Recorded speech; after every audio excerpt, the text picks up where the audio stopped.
constitucional. Tenemos aquí un poco las charlas que quedan, que ahora quedan otras dos.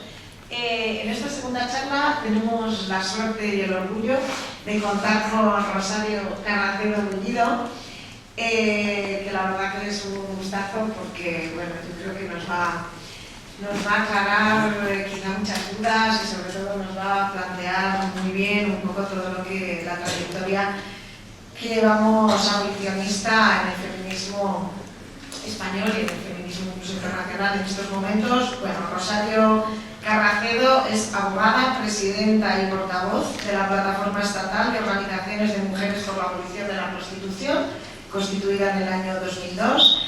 Tiene una larguísima trayectoria en el movimiento feminista y en el estudio feminista. Fue militante del movimiento feminista desde el año 1976, siendo cofundadora del Colectivo Feminista de Madrid ya por aquellos años 1977, abogada en ejercicio del Colegio de Abogados de Madrid desde 1980 y ejerció como asesora también del Centro de Acogida de Mujeres Maltratadas, dependiente de la Comunidad Autónoma de Madrid desde 1986, y el segundo centro de atención a mujeres víctimas de violencia abierto en Madrid, con posterioridad del Centro de Acogida de Mujeres Maltratadas de la Fundación Solidaridad Democrática de 1988 a 1989.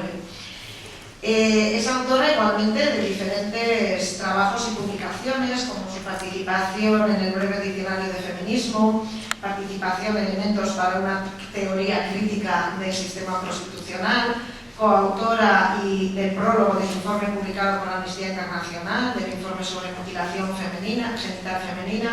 Igualmente ha participado como docente de formación universitaria, entre otros, bueno, en el seminario de 2016, construcción de discursos públicos en torno a la prostitución y trata de mujeres y niñas con fines de explotación sexual, formación de formadores, título de especialista agente para la detección e intervención integral en violencia de género, máster de gestión y análisis de políticas públicas. Bueno, antes habíamos hablado de no leerlo todo pormenorizadamente porque la verdad que tiene un currículum muy extenso y una gran actividad y bueno, como hemos dicho, con cantidad de artículos, revistas, trabajos de análisis, colaboraciones en obras teóricas colectivas y bueno, sobre todo se entrega al feminismo y sobre todo poniendo claro el abolicionismo dentro del feminismo. Muchísimas gracias, vamos a pasar a escucharla y luego tendremos un debate. Un apunte, hemos dejado unos ejemplares de la LOAPS, la Ley Orgánica del Sistema Prostitucional, del que nos va a hablar también Charo, Rosario Carracedo, y tenemos ahí ejemplares para quienes queráis cogerlo luego al final de la charla o lo que queráis. Bueno, muchísimas gracias y bienvenida. Voy a cogerle.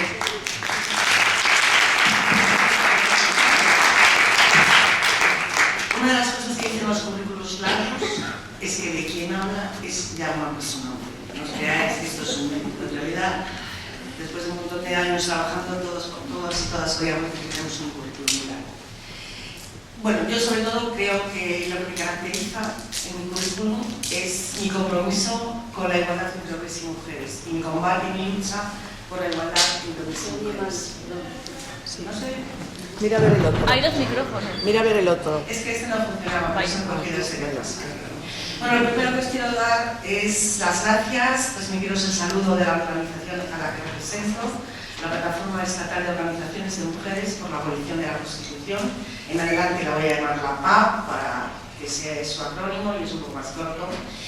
Y también mostraros mi agradecimiento en nombre propio y el agradecimiento a la Asociación Convocante, a Hipatia, por darnos la oportunidad de participar en este debate con todas vosotras y con todos vosotros.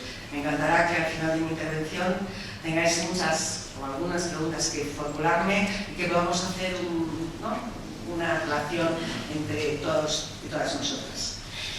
Lo primero que voy a empezar es explicarnos, darnos unas breves pinceladas sobre lo que es la PAC, la organización a la que yo represento. En el año 1995, un grupo diverso de organizaciones de mujeres comenzamos a trabajar en el abolicionismo. empezamos a trabajar, había un motivo, me referiré seguramente a ese motivo, que fue el nuevo Código Penal, más adelante, cuando siga avanzando en el contenido de esta intervención. Como os digo, llevamos trabajando varios años, desde el año 1995, y en el año 2002 decidimos que necesitábamos realizar un trabajo mucho más coordinado, más eficiente y que nos permitiera proyectarnos con muchísima mejor y mayor eficiencia. Estábamos abriendo un combate, un debate político muy importante para la igualdad entre hombres y mujeres, que era el debate sobre el modelo que podría adoptar nuestro Estado en esta materia, y constituimos la plataforma. La plataforma representó, pues, en definitiva, la concurrencia de organizaciones del Estado español, del territorio del Estado español, que confluíamos a un trabajo común, a una amplificación común y a una estrategia común para desarrollar la posición abolicionista que nosotras defendíamos. Nuestra primera actividad, la verdad es que me he confundido de PowerPoint y no me he traído. Nuestra primera actividad fue una presentación pública en febrero del año 2003, en donde insertamos en uno de los periódicos de mayor difusión de nuestro país un anuncio de publicidad pagado, nos costó muchísimo dinero. Lo financiamos a través de las firmas de las personas que firmaron ese manifiesto y representaba nuestra presentación pública. Era algo así como nuestra presentación en sociedad. Era decir a la sociedad española, al tejido social, de que existía un posicionamiento crítico que lo representaba el movimiento feminista, el movimiento abolicionista, en donde no resultaba compatible con la igualdad la posibilidad de regulación o reglamentación en nuestro país del sistema constitucional. Entre aquel año, en el año 2002, el anuncio se publicó en el año 2003, seguimos trabajando. Una de las características de la PAP ha sido que hemos mantenido un trabajo sostenido en el tiempo, un trabajo arduo, difícil, pero sobre todo sostenido. No hemos dejado en el empeño de mantener abierto el debate sobre la Constitución. Como os digo, cuando nos constituimos en el año 2002, éramos coordinadamente un movimiento incipiente, pero tuvimos la habilidad política en aquel momento de parar una iniciativa política que había en nuestro país. Una comisión del Senado, en el Senado se había organizado una comisión que iba a investigar, lo que se llaman comisiones de investigación, para determinar la orientación política de nuestro país en materia de prostitución, y aquella comisión era una comisión en donde todos los participantes invitados eran participantes que defendían el modelo de reglamentación de la prostitución, y irrumpimos en esa comisión, irrumpimos en esa iniciativa política institucional, en el sentido de que conseguimos torcer la orientación que tenía la comisión. Aquella comisión se cerró sin conclusiones. Cuando las comisiones, como sabéis, en el Senado, en el Congreso, se cierran sin conclusiones, cuando llega la siguiente legislatura, pues no vale para nada y hay que como recomenzar la ruta. Entre el año 2002 y el año 2007, que sacaríamos nuestra siguiente campaña, que también giró bajo el lema "Regular la Constitución es legitimar la violencia contra las mujeres", pues habían transcurrido 5 años, y parte de los objetivos que nos habíamos propuesto al inicio de nuestra tarea, de nuestra concurrencia con distintos grupos, había ido progresando. De las cosas que cuando iniciamos nuestro trabajo, porque trabajar políticamente también requiere una estrategia. El feminismo trabaja políticamente porque políticamente queremos transformar la sociedad en la que vivimos. Está muy denostado en ocasiones el término de lo político, pero lo político no son las representaciones que se están como haciendo circular, ¿no?, en el imaginario colectivo. Lo político es la voluntad de tener un objetivo para cambiar y mejorar la situación o el estado de las cosas como funcionan. El movimiento feminista teníamos objetivos, un objetivo político, queríamos marcar cómo queríamos que fuera la legislación en nuestro país en materia de prostitución, teníamos una lectura política de la significación, de lo que significan las relaciones sociales, el uso sexual de mujeres por precio, que es un término mucho mejor para definir y para rendir cuenta de la significación de esta institución patriarcal. Bueno, como os digo, en el año 2002, cuando comenzamos, hicimos un trabajo, queríamos que el movimiento feminista incorporara en su agenda política la importancia vital que tenía el sistema prostitucional, porque comprometía la vida, la salud, la integridad de millones de mujeres, no solamente en el mundo, también en nuestro país. Queríamos buscar o encontrar un espacio de atención por parte de los medios, es decir, abrir unas ciertas alianzas con los medios de comunicación. Los medios de comunicación son vitales para que lleguen determinados mensajes, y eso que las redes sociales han cambiado un poco el paradigma de la significación o del funcionamiento de la utilidad de los medios de comunicación. Necesitábamos también abrir el debate en el seno de los partidos políticos, de los partidos que tienen representación parlamentaria, y necesitábamos ir alzando esa voz crítica frente a la complacencia de ese estado de opinión generalizado, de complacencia, por llamarlo de alguna manera, frente al sistema constitucional. Y además concurrían muchísimas cosas. Quiero deciros que la década de los años 2000, en el año 2000, comienza una importantísima expansión de la industria del sexo, tanto en nuestro país como en Europa. Comienzan enormes tránsitos de mujeres, es decir, empezamos a percibir de manera notoria la significación que tiene la exposición y oferta de mujeres en el mercado de la prostitución. En el año 2020, casi 10 años después de que comenzáramos aquel proceso de concurrencia de organizaciones de mujeres, decidimos, en un proceso colaborativo asambleario, organizamos, redactamos, trabajamos lo que yo os voy a presentar, que es la Ley Orgánica Abolicionista del Sistema Prostitucional. La Ley Orgánica Abolicionista del Sistema Prostitucional es una propuesta política redactada, elaborada, defendida y explicada por el movimiento feminista, que contiene una forma eficaz de desmantelar el sistema prostitucional, de desmantelar la industria del sexo, de desmantelar lo que podríamos llamar las conductas permisivas y tolerantes que existen en nuestra sociedad al consumo sexual de mujeres por precio que practican los hombres en nuestro país y en todos los puntos del planeta. Pero una de las cosas, aunque explicaré luego en la última parte de mi intervención el contenido, la elaboración, el significado de la ley, hay algo que quiero expresar. Después de casi 20 años trabajando, la elaboración de las LOAS era como un colofón del trabajo previamente realizado. No subimos los escalones de golpes a la hora de definir nuestras reivindicaciones ni el contenido de nuestras reivindicaciones.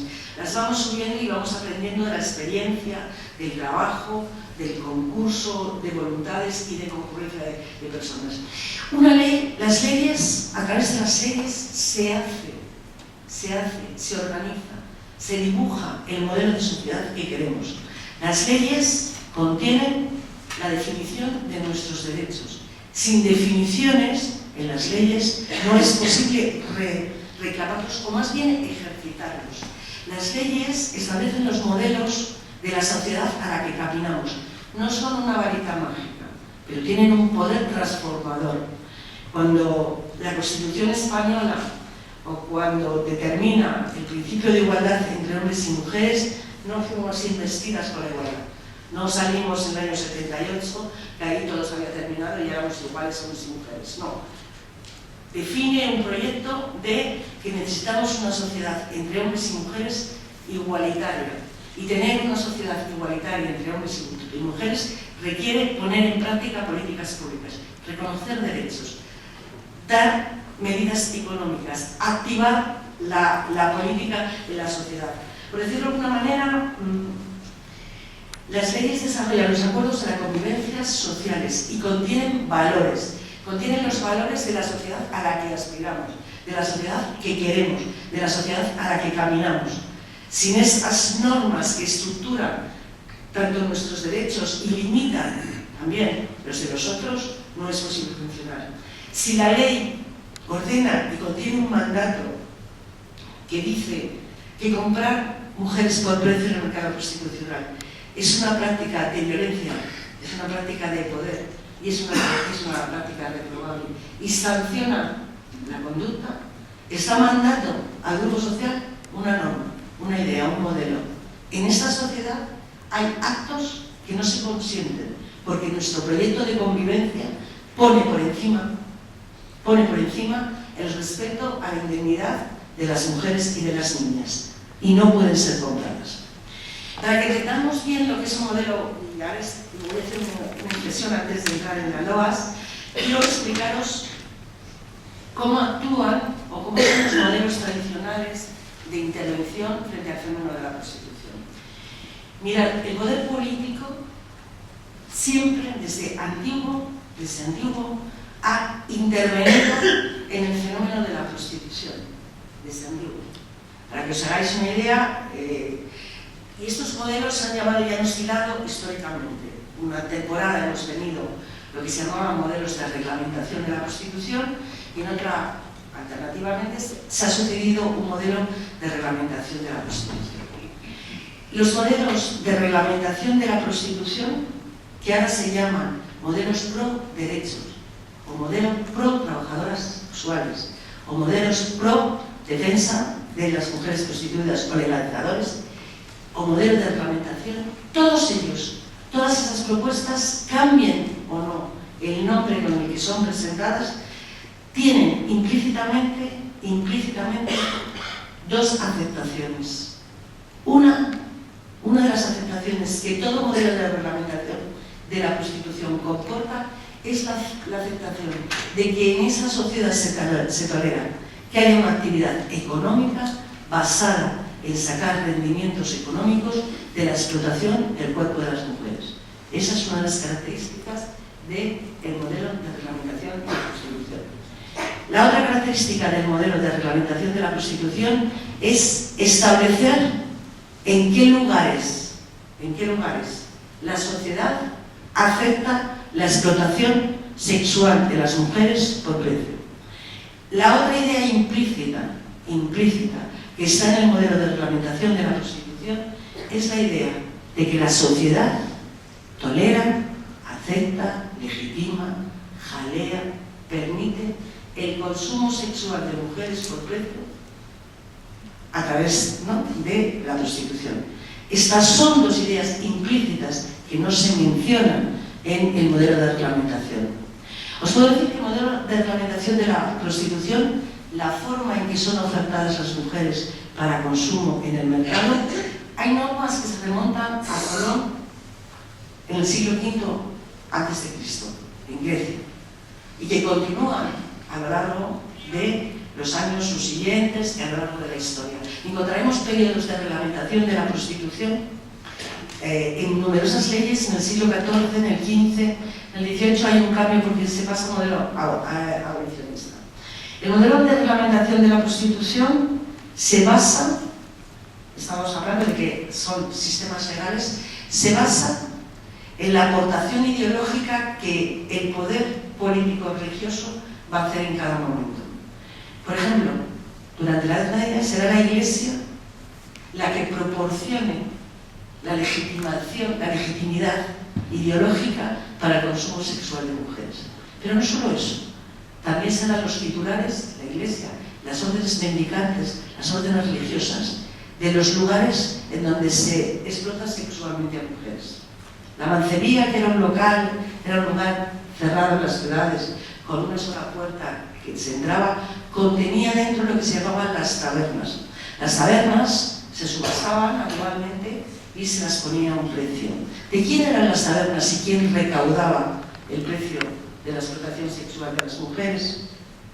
Las órdenes religiosas, las órdenes mendicantes. Porque si recordáis, en aquella época no había más titularidad de los bienes inmuebles que los de la Iglesia y los de los estamentos. ¿Quién será en el siglo XIX, que estaremos en otro momento, bastante reglamentarista de la prostitución, los que se lleven el dinero, los que reclamen, los que ganen de forma indirecta, y eso me permitirá conectar con lo que significó el abolicionismo. Bueno, los gobiernos civiles, los ayuntamientos, serán los grandes recaudadores de las políticas de reglamentación de la prostitución. Una de las cosas por las que traigo relación es que quiero que es muy importante conceptualizar el significado que tienen los modelos de intervención, porque la reglamentación es envuelta en una idea, podríamos llamar, en una idea oscura, una idea aparentemente inocua, que es una protección de las mujeres prostituidas. La reglamentación no es una protección, en ningún caso, de las mujeres prostituidas, es una protección de la actividad económica y de los futuros, y consiste en revalidar esos dos elementos fundamentales del sistema prostitucional.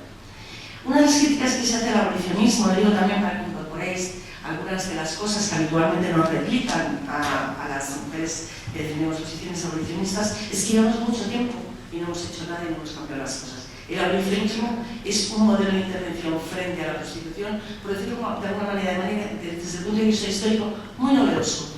Aparece a finales del siglo XIX y comienza a materializarse legislativamente a principios del siglo XX. Luego vuelvo ahí porque es el que me interesa. La prohibición de la prostitución, el modelo de prohibición de la prostitución, que es uno de los modelos que se han alternado históricamente, es un modelo, también sigue estando vigente en algunos países, que centra la reprobación y la sanción penal sobre las mujeres prostituidas. El modelo de prohibición de la prostitución es un modelo que sanciona esencialmente a las mujeres que superviven en prostitución a través de la ley penal o de la ley administrativa. Estuvo muy extendido en algunos estados de Estados Unidos, digo, para hablar de épocas recientes, en los países del este, y una de las cosas que se utiliza para confundir el modelo de abolición de la prostitución es confundirlo con el de la prohibición, ¿no? El movimiento abolicionista y el modelo abolicionista no contiene ninguna proposición que actúe sancionando a las mujeres prostituidas. No contiene ninguna disposición, ninguna medida que actúe sancionando a las mujeres prostituidas. Bueno, y llegamos al modelo abolicionista, que es el nuestro, el modelo impulsado por el movimiento feminista a finales del siglo XIX. Es un modelo, como os digo, que comenzará de la mano del feminismo de la época, de una mujer importante, y digo importante porque movilizó esta respuesta frente al sistema reglamentarista que había en toda Europa en el siglo XIX, que es Josefina Müller. La primera parte del movimiento abolicionista, porque quiero conectarlo con esta forma en que crecemos y construimos, la primera parte del movimiento abolicionista, el que impulsa de la mano de Josefina Müller, es una crítica, es una reprobación de determinadas medidas de reglamentación de la prostitución que existían a finales del siglo XIX y que actuaban sobre las mujeres prostituidas en lo que podríamos llamar la ley del espéculo. La ley, las leyes inglesas de la época, por una parte, quieren un modelo de mujeres, quieren una sociedad que tenga un grupo, un ejército de mujeres para ser consumidas sexualmente, y por otra parte, sobre ellas ejercita el poder limitativo del Estado. Las coloca en lo que llamaban la ley del espéculo, que eran controles sanitarios sobre las mujeres prostituidas, que representaban la erosión o la pérdida de sus derechos. Josefina Müller se alzará frente a estas normas y generará el modelo, impulsará la creación de este modelo abolicionista. ¿Qué son las dos críticas iniciales que hace el abolicionismo de finales del siglo XIX? Bueno, uno, que la forma de actuación del Estado representa, en realidad, el Estado es un Estado proxeneta, porque al actuar y al establecer este tipo de normas, al regular la prostitución, está actuando como un Estado proxeneta. Esta será como la primera, digamos, la primera idea que surgirá es como una idea de oposición. No estoy construyendo primero, Porque lo primero, cuando surge un movimiento de respuesta social, lo que hacemos es criticar, ¿no?, el hecho, el acto que cae sobre nosotros. Y a medida que pasa el tiempo, vamos construyendo los elementos argumentales de raciocinio, de razón, que justifican cómo vamos desarrollando nuestra propuesta. El abolicionismo se extenderá por toda Europa, comenzará a desarrollarse por toda Europa y se creará un movimiento que es la Federación Abolicionista Internacional, de cuya mano vendrán las primeras normas de carácter internacional, que intentan que los estados se posicionen de una manera más o menos uniforme frente al fenómeno de la prostitución. Bien, empezaremos con normas en 1900, los dos primeros acuerdos internacionales datan de 1908, me parece que es, uno en 1910, perdonad un minuto, sí, uno es de 1904, perdón, y otro es de 1910. Estos dos primeros convenios internacionales figurarán bajo el título de trata de blancas. Después el del 10 desaparecerá. Es un movimiento, ¿no?, este movimiento un poco que se crea al hilo de toda la lucha previa que había habido contra la esclavitud. Quizá por eso se mimetiza ese nombre y se incorpora. Pero desaparece. En el último tratado en el que aparece es en 1910. ¿Qué es lo que quiere decir? ¿Cómo actúan las primeras normas internacionales en materia de abolición? ¿En qué se ponen de acuerdo? Bueno, el acuerdo fundamental en el que se pondrán los estados es en considerar que el proxenetismo, aquellos que organizan la industria de explotación sexual de las mujeres, aquellos que sacan beneficios económicos de la prostitución ajena, deben estar perseguidos por el Estado a través de la ley penal. Este es el primer mensaje nuclear que va a poner el abolicionismo en el centro de las políticas públicas, de las políticas estatales. Hacemos política. ¿Qué política es la que se representa el abolicionismo inicial? Bueno, la que se representa es, hay que poner barreras a la actividad económica de los que organizan el mercado prostitucional, porque constituyen un elemento fundamental de la explotación sexual y de la pervivencia de este sistema. A lo largo de todo el siglo XX hasta la década de los años 50 continuarán las iniciativas internacionales y locales, por decirlo de alguna manera estatales y locales, en materia de abolición de la prostitución. El convenio de 2 de diciembre de 1949 de la Organización de Naciones Unidas, cuando hablaba de 1904 y 1910, no teníamos comunidad internacional, ¿eh? La comunidad internacional se crea tras la Primera Guerra Mundial, la Sociedad de Naciones, y después de la Segunda, la Organización Nacional, la ONU, que ahora ya todos conocemos. Bien. El convenio de 1949 va a ser un convenio que sintetice o que recoja dentro de él todo el progreso del pensamiento abolicionista. Uno, que es una idea fundamental, y me gusta mucho que la incorpora Marta Markovits, una francesa que fue la presidenta, o que será, del movimiento abolicionista de Francia por la abolición de la prostitución y la pornografía, que decía el convenio del abolicionismo no reprueba a las mujeres prostituidas, no incorpora, no hace juicios sobre las mujeres prostituidas, no las responsabiliza de la existencia del sistema prostitucional. Entiende e interpreta que las razones por las que las mujeres superviven en prostitución están relacionadas y vinculadas a las condiciones materiales de vida. El abolicionismo del siglo XXI diremos más cosas, iremos incorporando otros elementos al debate político, al debate del razonamiento. Bueno, el convenio del 49 incorporará algunas medidas de protección a las mujeres prostituidas, pero no estamos todavía en el estado de bienestar. Así que no puede desarrollar el elenco de cómo se desarrolla a partir de los años 80-90 las medidas de protección a las mujeres prostituidas, a los supervivientes de la prostitución. Y vuelve a centrar la actividad de la política criminal del Estado en la reprobación y sanción del proxenetismo. Ese será el abolicionismo, podríamos decir, hasta los años 50 del siglo pasado. Cuando iniciamos este siglo, se van a producir dos evoluciones diferentes en el marco de la comunidad internacional. Por una parte, Suecia, con su ley abolicionista, a la que luego me referiré a la hora de vaya explicando la nuestra, y la comunidad internacional presionada por los lobbies económicos.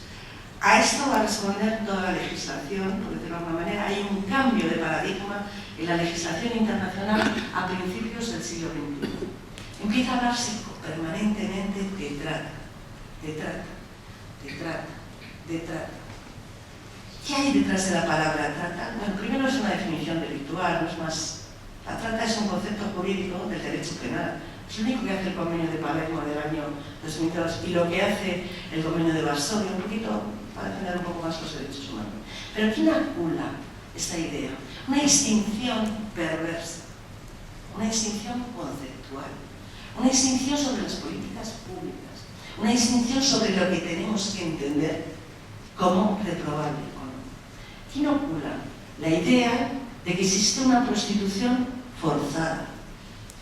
Y si existe una prostitución forzada, necesariamente tenemos que pensar que existe una que no es forzada, una que es libre.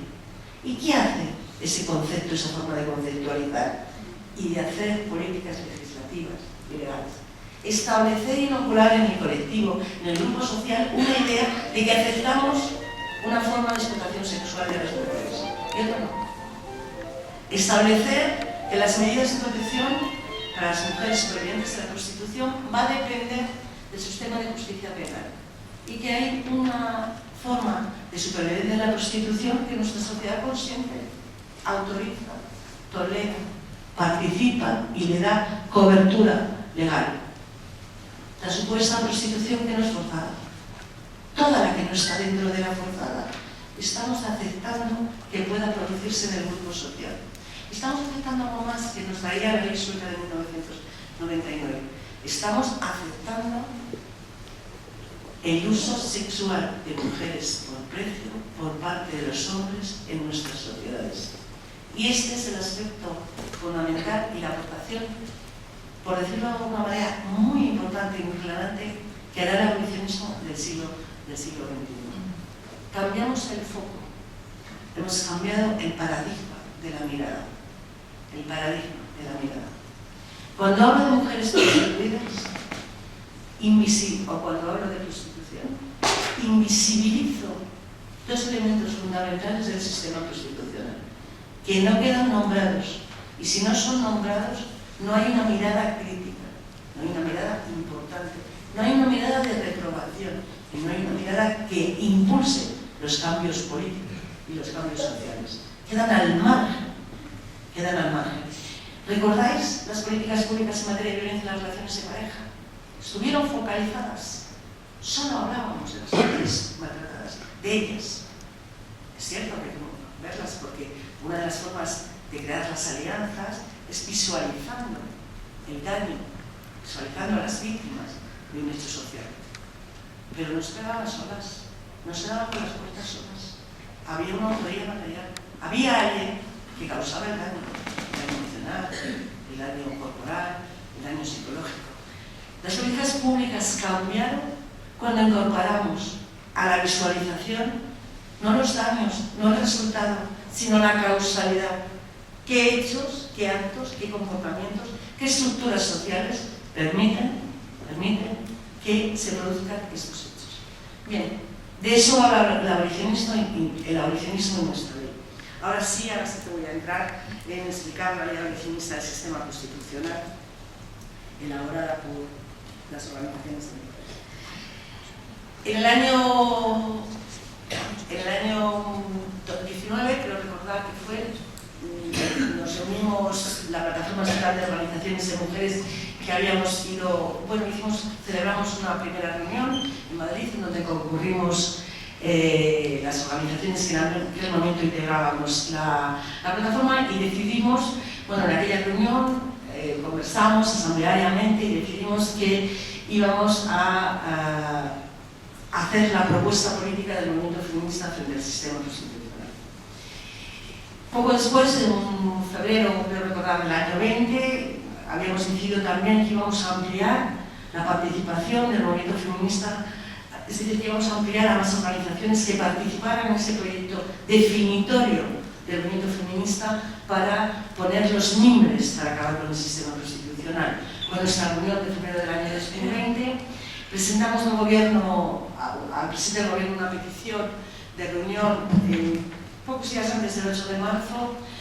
Aquel 8 de marzo fue el año en el que el día 14 del año 2020 se produjo la pandemia y no obstante ello seguimos trabajando en nuestro proyecto del que os voy a hablar ahora.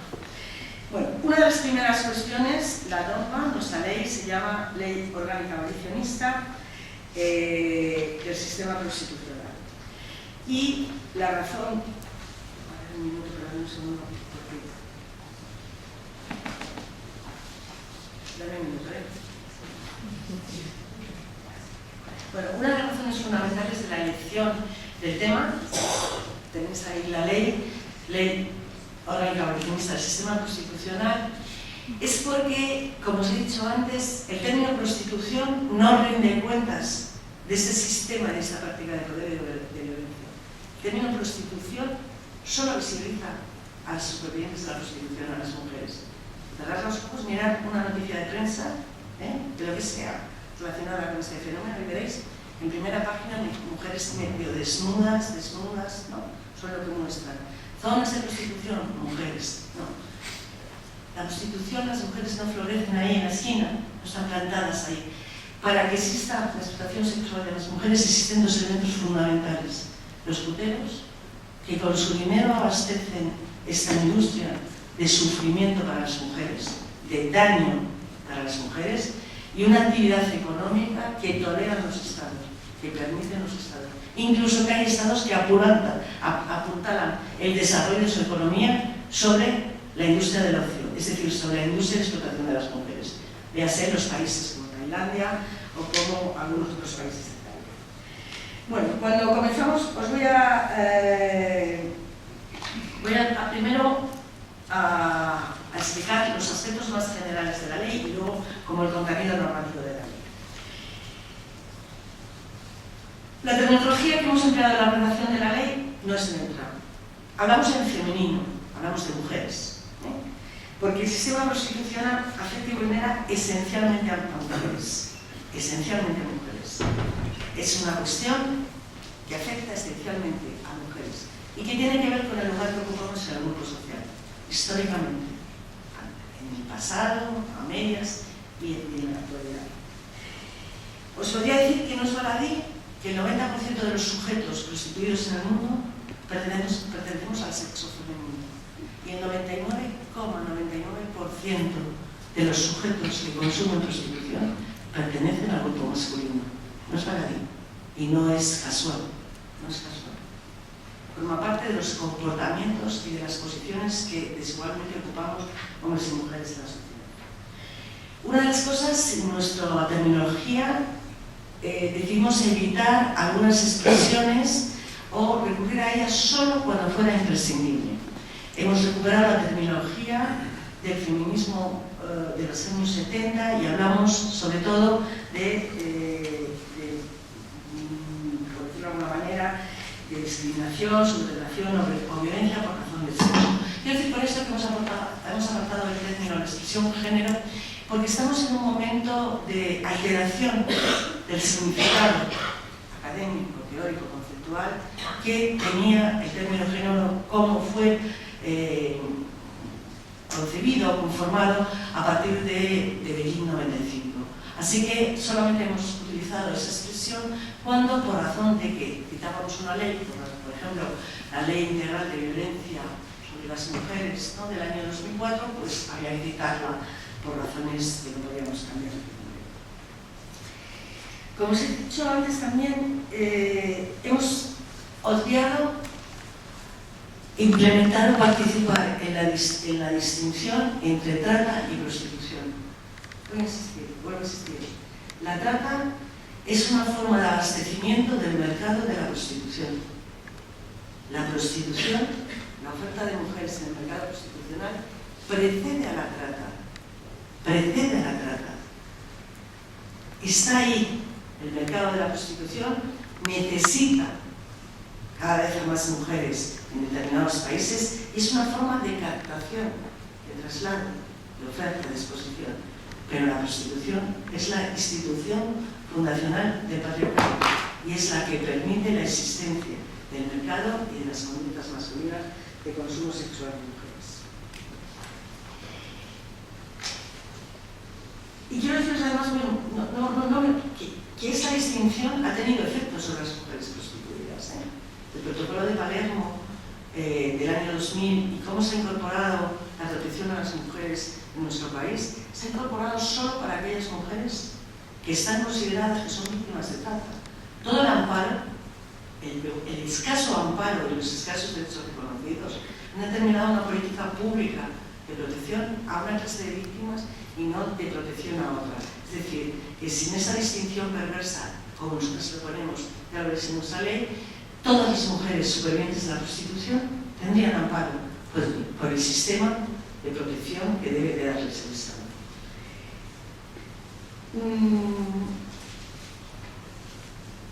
Bueno, por supuesto, hemos incorporado a nuestra ley, a esta propuesta de ley orgánica abolicionista del sistema prostitucional, hemos incorporado, tendríamos que decir, que nos convertimos, la PAP y las mujeres que integran, en legisladoras de nuestro país.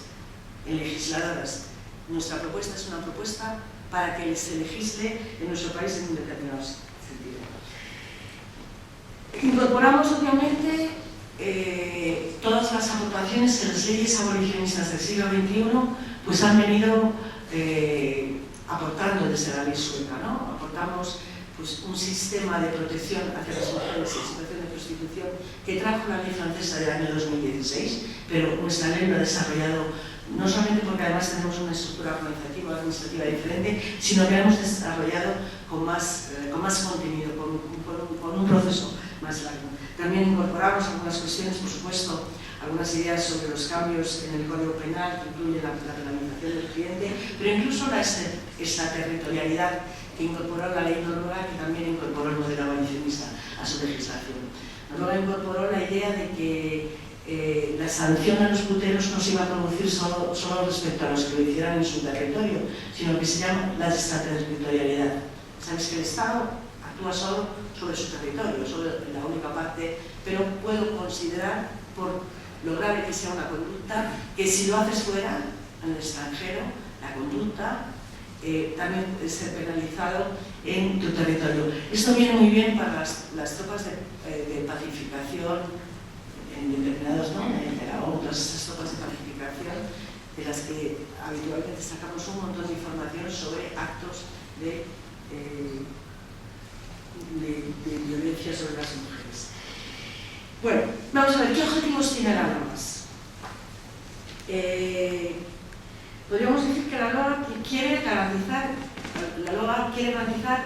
a las mujeres en situación de prostitución, con independencia de su origen, de cualquier otra condición o circunstancia personal o social, los derechos que se reconocen en la ley. Es decir, que, bueno, seguramente lo sabéis, una de las características de la explotación sexual de la prostitución en nuestro país es que la mayoría de las mujeres son migrantes. La industria en nuestro país, la oferta de mujeres en nuestro país y en casi todos los países desarrollados, se produce con mujeres que se traen de fuera, con mujeres víctimas, bueno, con mujeres que viven en situaciones de conflicto, de marginalidad económica, material o social. Nosotras fuimos exportadas durante principios del siglo XX a muchísimos bordeles de América Latina. Las españolas abastecimos el mercado de la prostitución en los países de Latinoamérica. Allí donde hay pobreza, desigualdad, conflictos, de ahí salen las mujeres que no tienen otra opción que esa supervivencia.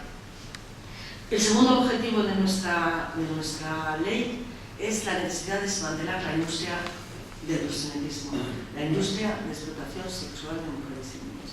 Y conecto con el año 95 y cuando comenzamos esta tarea o este trabajo. Mirad, nosotros hemos sido un país abolicionista desde el primer acuerdo internacional Hemos suscrito todos, 1904, 1910, 1921, 1941. Cuando suscribimos acuerdos internacionales con otros estados y con otros países o una convención en el marco de Naciones Unidas, adquirimos un compromiso frente a la comunidad internacional. Y nuestro compromiso con la comunidad internacional y con las leyes que teníamos es que no íbamos a permitir el desarrollo del proxenetismo en nuestro país, de la actividad económica del proxenetismo. Pues bien, eso se incorporó al Código Penal de 1963, creo recordar que es el año que se ratifica el último de los convenios del 49, pero el Código Penal de 1995 modificó esto.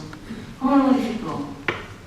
Lo modificó diciendo que solamente iba a ser una sanción punitiva reprobable desde el punto de vista penal cuando el proxenetismo utilizaba coerción o abuso de posición dominante y medios intimidatorios. ¿Y qué pasó? Que las víctimas, los supervivientes de la prostitución, no están en condiciones de dar esos testimonios al sistema de justicia penal. ¿Sabéis que el sistema de justicia penal hay que definir primero qué es una conducta delictiva y luego hay que enjuiciarlo y hay que aportar las pruebas porque los derechos constitucionales y los derechos humanos dicen que todos somos inocentes mientras no se demuestre lo contrario? Al desactivar y colocar solo las modalidades de proxenetismo coercitivo, había que demostrar quién ejercía violencia, intimidación o abuso de posición dominante y cayeron las barreras penales. El proxenetismo que estaba incorporado a nuestro código permitía sancionar a cualquiera que, por ejemplo, ofertara o pusiera a disposición para la prostitución ajena un local. Es decir, eso es lo que se llamaba la tercería locativa. Bien, ¿qué significaba eso?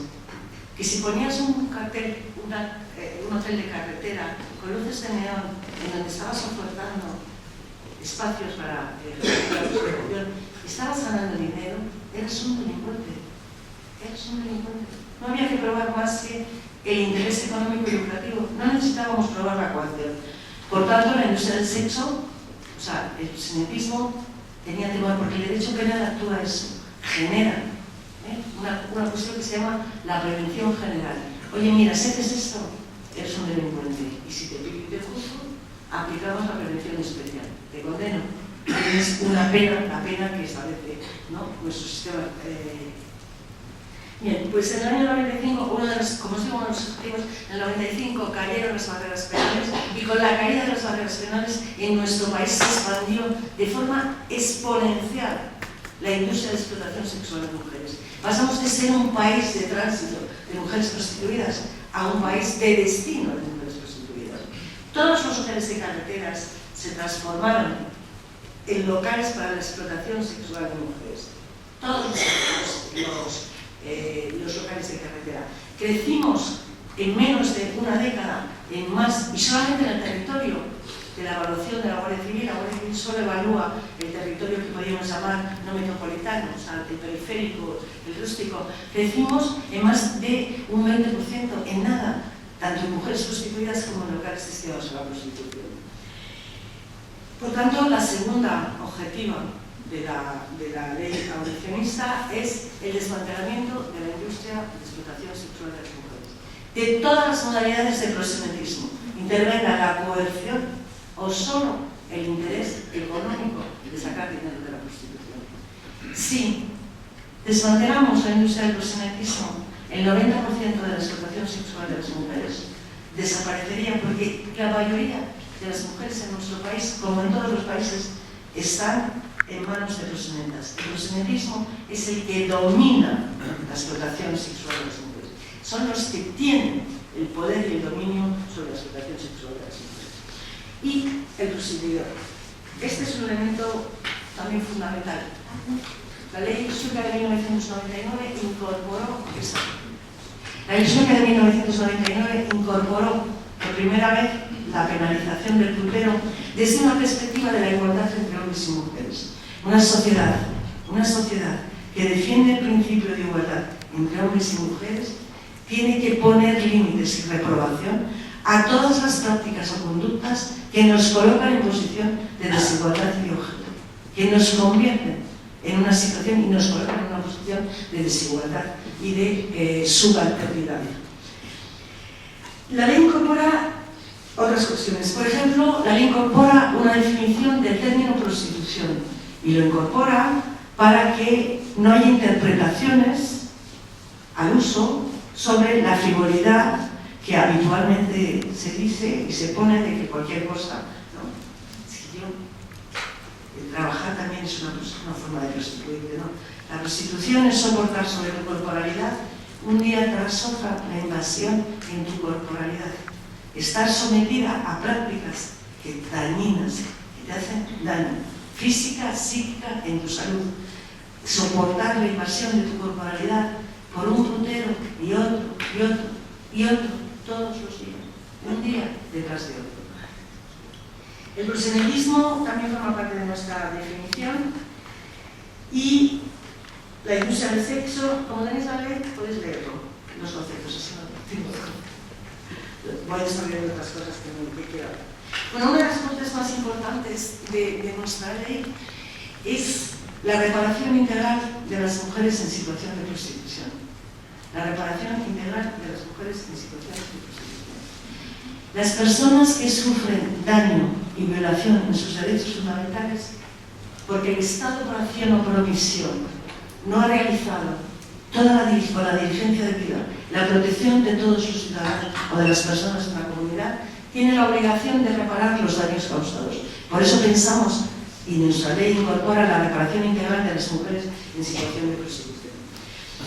Y eso comprende como un elenco, un abanico, ¿no?, de derechos que deben de tener posibilidades de llegar a ellos, que es pues, el derecho a la información, el derecho al asesoramiento, el acceso a recursos de atención, a recursos de emergencia, de atención psicológica, jurídica, social, tanto para ellas como para sus hijos, a la salud y a la atención sanitaria, las mismas condiciones que los ciudadanos, que los españoles. A lo que se llama un retorno seguro y asistido, es decir, la posibilidad de ser devueltas a sus países de origen si lo desean y que tengan un proceso de acompañamiento. Y, por decirlo de alguna manera, un proceso de inserción sociolaboral. Una de las cosas que cuando nos interpelan desde otras posiciones contrarias al abolicionismo de la prostitución, nos dicen, ¿no?, que hay mujeres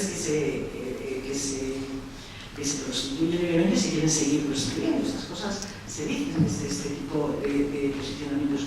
El abolicionismo, como hemos dicho antes, no juzga a las mujeres, juzga las causas que determinan que las mujeres se prostituyan, pero no las situaciones individuales o subjetivas en que las mujeres pueden estar o sobrevivir en prostitución.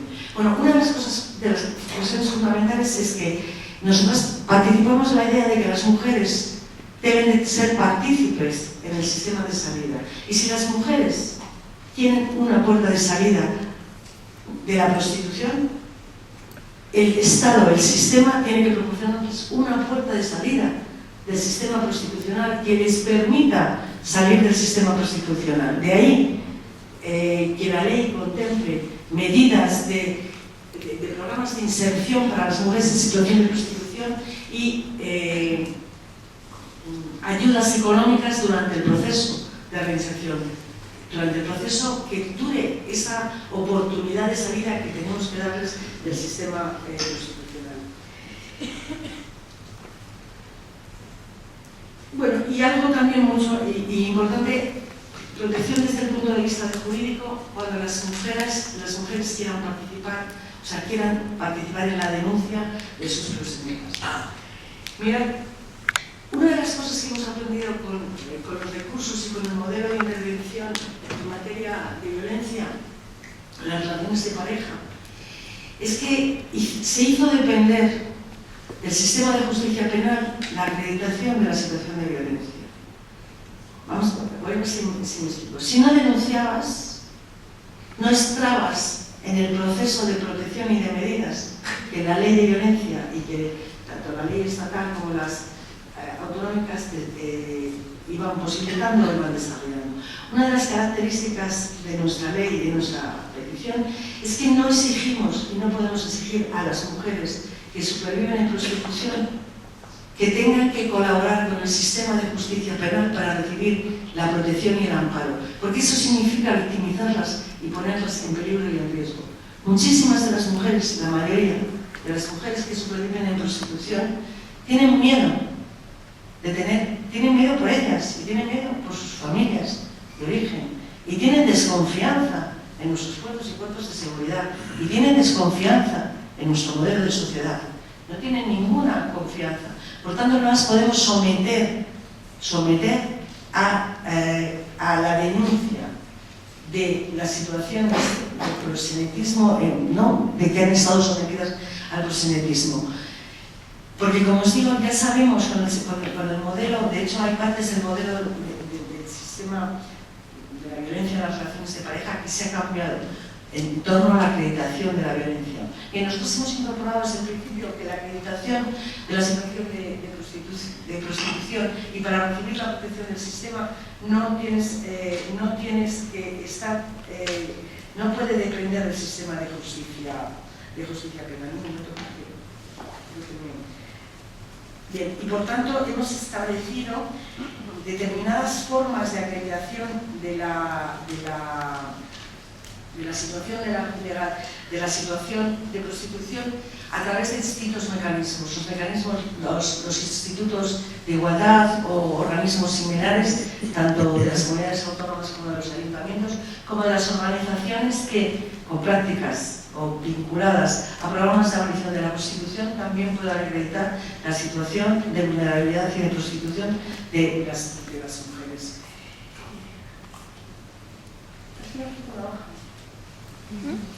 Bueno, otro de los aspectos para el desmantelamiento de la industria del sexo, del desmantelamiento del sistema prostitucional que contiene la ley abolicionista, es la vuelta, la incorporación en el Código Penal de las figuras del proxenetismo, ya sea coercitivo o no coercitivo, meramente lucrativo. Mira, el sistema penal tiene un sistema de funcionamiento que gradúa la gravedad de la conducta y cuanto más grave es la conducta, más pena le impone. Bien, una cosa es que el proxenetismo coercitivo tenga que tener una mayor pena, porque no solamente he determinado a prostituirte y estoy sacando dinero. ¿De acuerdo? Tiene que tener mayor pena, pero tiene que haber una reprobación a cualquier modalidad de proxenetismo, haya o no coacción, haya o no abuso de posición dominante. Todo aquel que quiera sacar dinero de la prostitución ajena tiene que ser un delincuente, porque hay que levantar las barreras penales. Las barreras penales funcionan porque disuelven de las conductas que son contrarias a los valores del grupo. Si hay una actividad que está penalizada como delito, como un chiringuito para explotar a las mujeres prostituidas, ¿no? Para ofertarlas, eres un delincuente y tienes que recibir la sanción del sistema penal. Y la otra incorporación básica desde el punto de vista preventivo para desactivar la demanda es la penalización de los demandantes de prostitución. El putero constituye el elemento fundamental del sistema penal. Sin puteros no habría prostitución. Sin puteros no habría daños por las mujeres. Porque es cierto, los proxenetas causan daño a las mujeres, a las que cantan, a las que ofertan. Pero los actos materiales sobre las mujeres los ejercen los puteros. Los actos dañinos, la invasión de la corporalidad de las mujeres, son realizados individualmente por cada uno de los puteros que accede al cuerpo de una de las mujeres ofertadas por el sistema prostitucional. Esta es una violencia con autores. Es una violencia con autores, igual que lo es la violencia en las relaciones de pareja y el resto de las violencias que se ejercen sobre las mujeres. Son violencias con autores que tienen responsabilidad sobre los daños que causan a las mujeres. Hay, por supuesto, otras medidas que contempla la ley, como medidas de prevención, sensibilización y formación. Necesitamos inocular en el tejido social, en la conciencia colectiva de la sociedad, que el consumo sexual de mujeres es una práctica de poder y de violencia, inadmisible en una sociedad democrática y si aspiramos a una sociedad basada en principios de igualdad. tiene que haber una sensibilización y una formación a todos los que participan en los procesos de atención a las mujeres en situación de prostitución.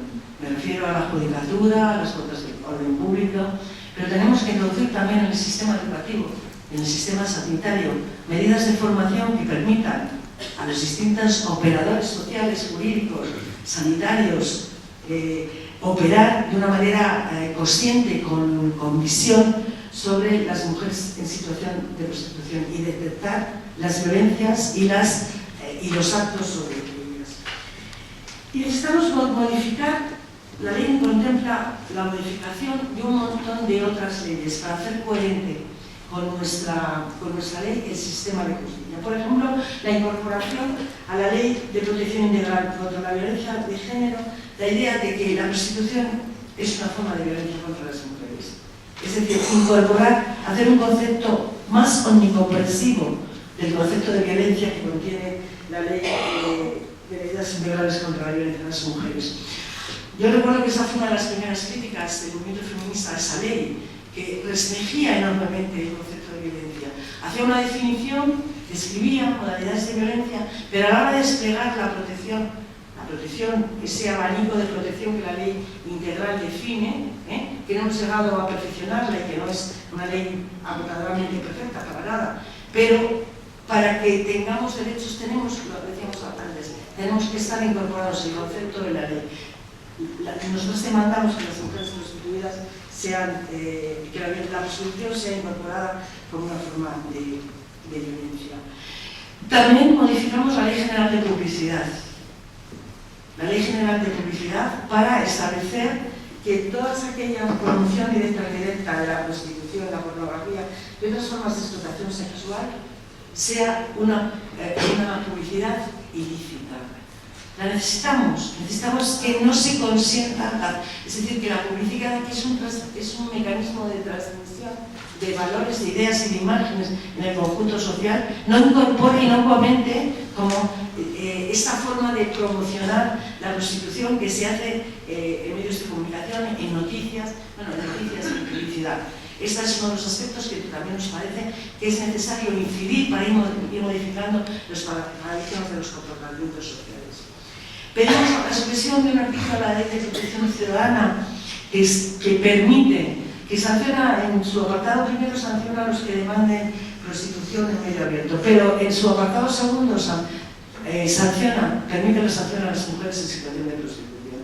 ¿Y a quién se sanciona, en realidad, con esta Ley de Protección de Seguridad Ciudadana? A las mujeres prostituidas, al igual que en los ayuntamientos, que hay ordenanzas que sancionan la prostitución de calle, sobre quien recae la sanción administrativa, fundamentalmente, póngase Cataluña, por ejemplo, es sobre las mujeres prostituidas.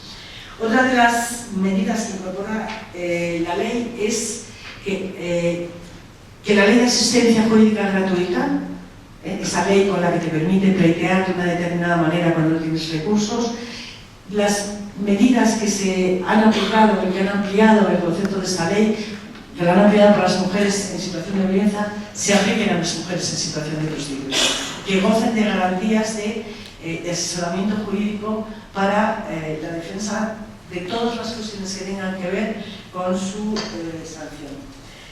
Una de las series que también hemos modificado y que a mí es de las que podría decir que más satisfacción me produce es la Ley de Subvenciones Públicas.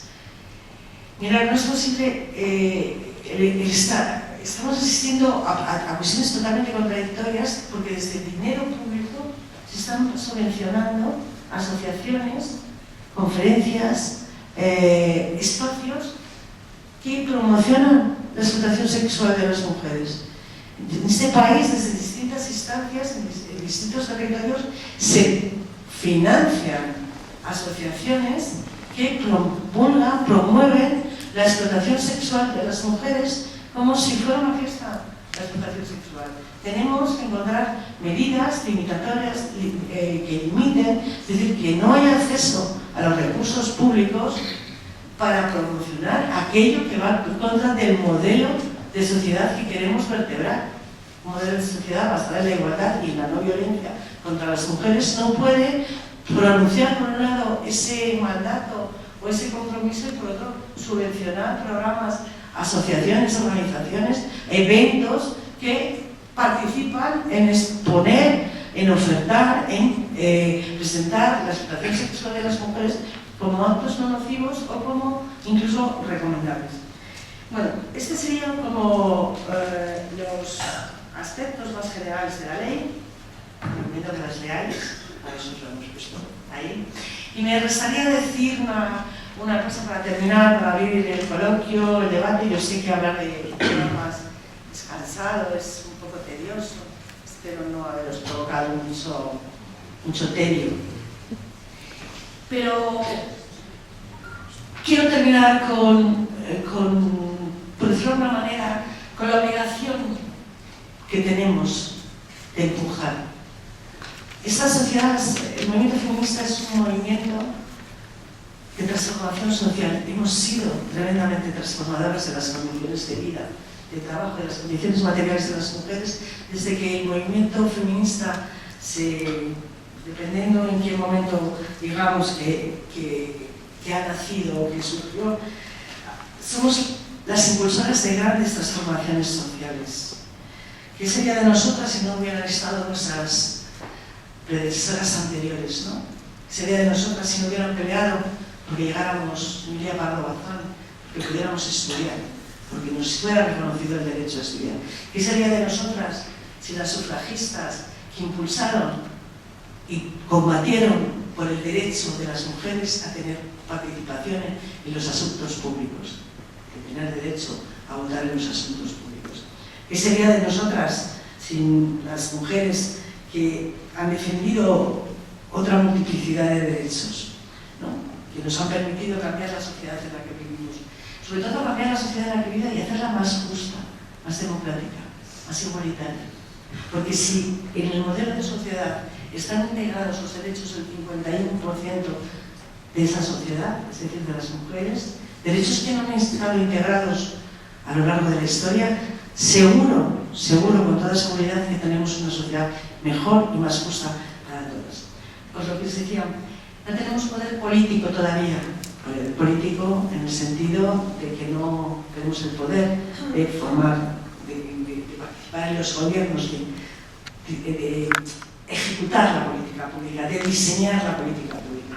Pero tenemos la fortaleza de ser un movimiento social de muchísima importancia. Bien, en Madrid, en el mes de junio, celebraremos un congreso organizado por la PAD, un congreso abolicionista en donde diseñaremos y profundizaremos sobre las políticas que queremos seguir avanzando y las políticas que demandamos a los poderes públicos. Quiero deciros que todas y cada una de nosotras somos imprescindibles, que juntas, sumando, trabajando, participando activamente, tenemos una fuerza transformadora enorme. Así que os espero en el Congreso Abolicionista que celebramos en Madrid en la primera quincena del mes de junio. Seréis todas muy bienvenidas y sobre todo esperamos que vengáis. Muchas gracias.